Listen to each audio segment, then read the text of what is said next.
L-Awtorità Maltija tal-Logħob waqfet il-kuntratt ta' konsulenza ta' Adrian Hillman, l-eks direttur maniġerjali ta' Allied Newspapers u persuna qrib ħafna ta' Keith Schembri, l-eks Chief of Staff tal-eks Prim Ministru. L-aħbar ħarġet permezz ta' tweet mis-Segretarju Parlamentari Clayton Bartolo li qal li l-kuntratt intemm b'effett immedjat wara li kien sar jaf li Hillman kien qed jieħu flus li kienu ntiżi għal kumpanija privata. Mhux magħruf jekk il-Pulizija fetħitx investigazzjoni fuq dawn il-fatti ġodda.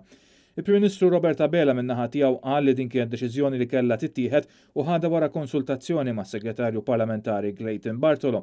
Mistoqsi jekk din it-tneħħija hix ammissjoni li qatt ma kellu jinħatar mill-Gvern Robert Abela naqas milli wieġeb. Fatt li tneħħa Hillman hija ammissjoni li qatt ma missjonata dik il-pożizzjoni?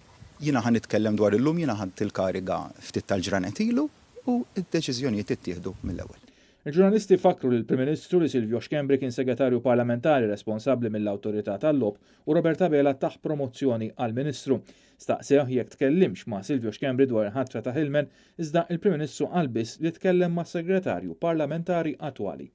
Schembri is now a minister, so don't you think that you should discuss the issue with him and why he didn't act when he knew this was going on? Jiena ddiskutejt il-kwistjoni ma' segretarju parlamentari involut, ittieħdet azzjoni u nemmen li dak li sar huwa suffiċjenti. Haven't discussed it with Silvio Schembri.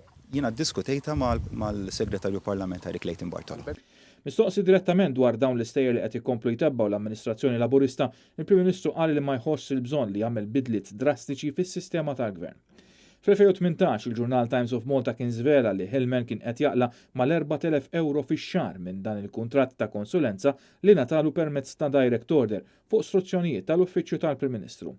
Il-kuntratt kien dwar konsulenza ta' relazzjoni pubbliċi u maniġġjar tar-reputazzjoni, ironikament fl-istess żmien meta Hillman kien fiċ-ċentru ta' inkjesta dwar ħasil ta' flus. Hillman kellu kumpaniji segreti fil-British Virgin Islands. Daphne Caruana Galizia kienet żvelat li kien hemm diversi tranzazzjonijiet bejn Hillman u Keith Schembri li jlaħqu 650,000 euro.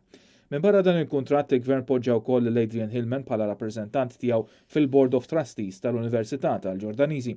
Iktar tard tul il-jum sar magħruf ukoll li Adrian Hillman se jitneħħa minn din il-kariga wkoll.